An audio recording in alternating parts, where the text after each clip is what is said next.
देखिए, ये उनकी बौखलाहट है कि आज उन्हें निकाय चुनाव में भी आना पड़ रहा है। तो इससे सरासर भाजपा की बौखलाहट और हार का डर साफ जाहिर होता है कि मुख्यमंत्री जी को इस चुनाव के लिए ज़मीन पर आना पड़ा।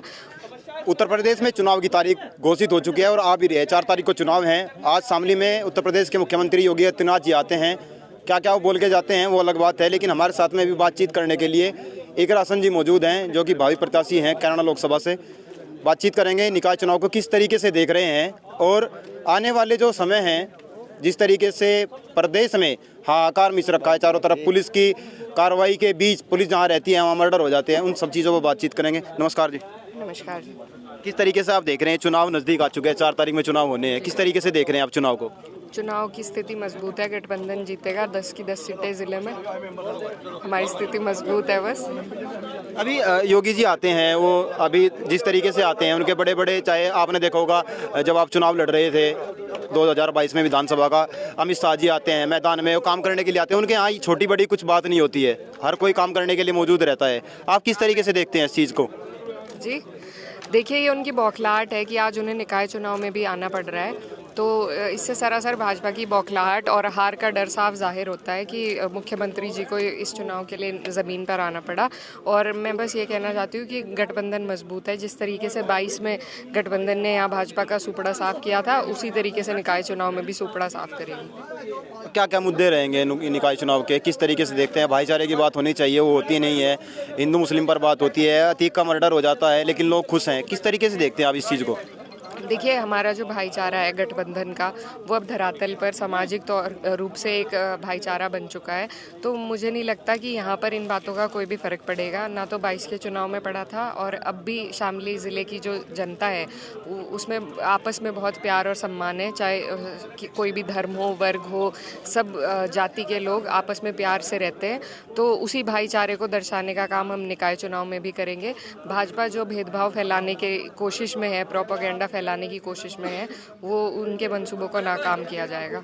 अच्छा, योगी जी कहते हैं मिट्टी मिला देंगे, विधानसभा में चीख चीख के कह रहे थे, लेकिन अतीक अहमद के मर्डर के बाद क्या ये मिट्टी में मिलाना उनके द्वारा ही किया गया है, या फिर कोई साजिश थी, या फिर वो लोग आते हैं, 3 लोग कहते हैं कि हमें भी बड़ा डॉन बनना था, हम भी चाहते थे कि हमारा भी नाम हो, फेम के लिए उन्होंने कर दिया?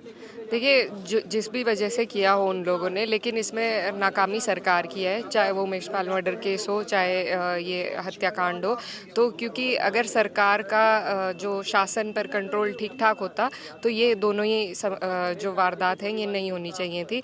लेकिन आज आपके और हमारे सबके समक्ष है कि किस तरह का जंगल राज यूपी में चल रहा है।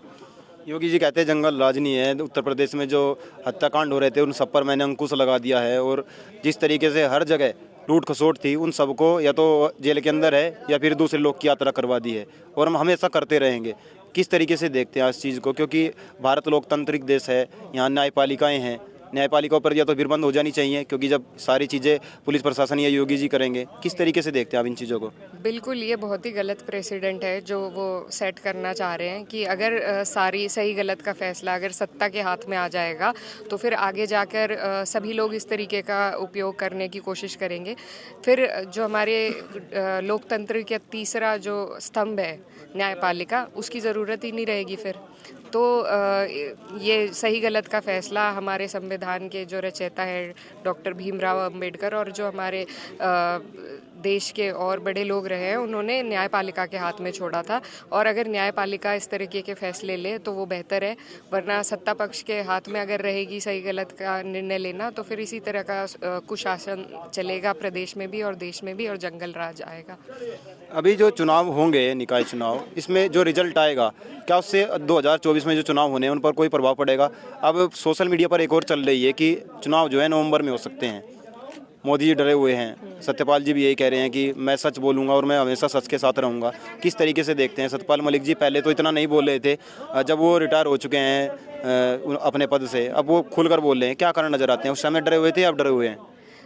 देखिए, डर तो शायद उनके मन में, जो हमने भी उनका इंटरव्यू देखा है, डर तो उनके मन में कहीं से कहीं भी नहीं दिखाई देता है। और बहुत अच्छी बात है वो, क्योंकि इतने नज़दीक रहे, उन्होंने सारी कार्यशैली को नज़दीक से देखा। तो अगर वो एक इतने गरिमा के पद पर रहते हुए वो एक बात कह रहे हैं, तो उनकी बात में कहीं ना कहीं सच्चाई तो ज़रूर है।